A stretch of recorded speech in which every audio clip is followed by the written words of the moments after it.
नमस्कार, आप देख रहे हैं गुड मॉर्निंग टीवी और मैं हूं आपके साथ छवि। मिर्ची बाबा के नाम से चर्चित श्री श्री 1008 आचार्य महामंडलेश्वर वैराग्यानंद गिरी महाराज ने ग्वालियर में हाल ही में बीजेपी से कांग्रेस में आई संजू जाटव के साथ एक प्रेस वार्ता की और कहा कि सीएम शिवराज सिंह चौहान ने मिर्ची बाबा की सुरक्षा में लगे हुए अंगरक्षकों को हटा लिया है। उन्होंने कहा कि यदि मेरी हत्या होती है तो उसकी सीबीआई से जांच करवाई जाए, क्योंकि उनकी हत्या का षड्यंत्र चल रहा है। उन्होंने कहा कि सरकार बहुत जल्द उपचुनाव के बाद गिर जाएगी। वहीं बीजेपी से कांग्रेस में आई संजू जाटव ने भी कहा कि बीजेपी में उनका कोई सम्मान नहीं हो रहा था, इसलिए उन्होंने कांग्रेस ज्वाइन की।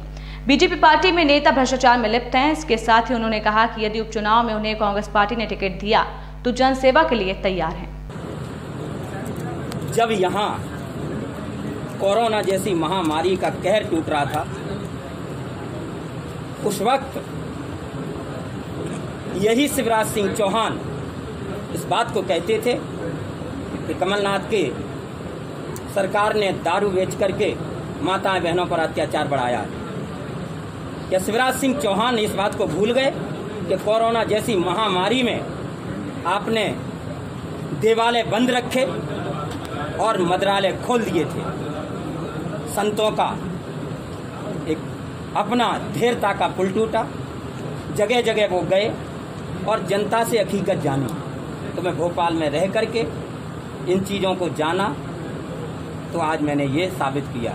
इसके पीछे अपनी बात को कहता हूं कि शिवराज सिंह चौहान घबरा गए हैं, बौखला गए हैं, इसलिए हमारे अंगरक्षक ले लिए और मेरी हत्या की साजिश वर्तमान मुख्यमंत्री शिवराज सिंह चौहान पूर्ण प्रयास कर रहे हैं कि मिर्ची बाबा की हत्या करवाई जाए, मिर्ची बाबा को किसी भी चीज में फंसाया जाए। लेकिन मैं भारत का एक नागा सन्यासी हूं, इसलिए चुनौती देता हूं कि शिवराज सिंह चौहान, मैं बिगर अंगरक्षक के भी लड़ाई लड़ूंगा और अगर किसी कारण मेरी मृत्यु होती है, मुझे मरवाया जाता है, तो इसके केवल जिम्मेदार शिवराज सिंह चौहान होंगे और मेरे मरने के बाद मेरी सीबीआई जांच कराई जाए और उसमें मुख्य आरोपी वर्तमान मुख्यमंत्री शिवराज सिंह चौहान को बनाया जाए। क्योंकि मैं गौ माता के लिए आवाज उठाता हूं, सच्चाई के लिए आवाज उठाता हूं और हमेशा उठाता रहा हूं। चिराग हॉस्पिटल की बात मैंने तब कही जब एक लड़का कंप्लेंट कराने गया तो उसकी कंप्लेंट नहीं ली गई। इसके लिए मैं आज गालब ऋषि की धरा से और भिंडी ऋषि की धरा से दोनों जिलों को प्रणाम करते हुए इस बात को कहना चाहूंगा कि मैं घर घर जाऊंगा और 5000 साधुओं के साथ। मैं इतनी मजबूर रही सत्ताधार पार्टी में, लेकिन मैं बोल नहीं सकती थी कि मैं पार्टी में थी इसलिए।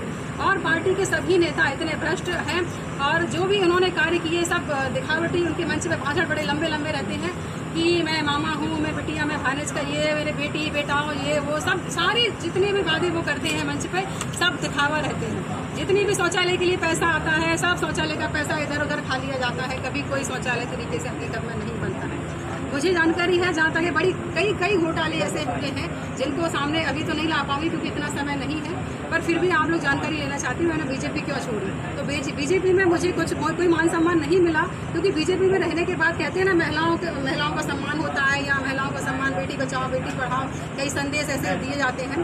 पर मैं भी तो एक बेटी थी, मुझे भी मामा जी ने कहा था कि मेरी बिटिया हो आप। जब मेरा पद जा रहा था तो मैं मामा जी के पास पहुंची थी, अपने शिवराज सिंह जी चौहान के यहाँ पहुंची थी। मैंने उनसे बोला था कि मेरे साथ गलत हो रहा है और पार्टी के लोगों के द्वारा ही गलत किया जा रहा है। मैं बेबस हूँ क्योंकि मैं उनका नाम इसलिए नहीं ले पा रही थी क्योंकि मैं बीजेपी पार्टी में थी और मेरे पास इतना बड़ा पद नहीं है, मेरे पास इतना सारा, मेरी ताकत इतनी मजबूत नहीं थी कि मैं सामने से आकर टक्कर ले सकूं।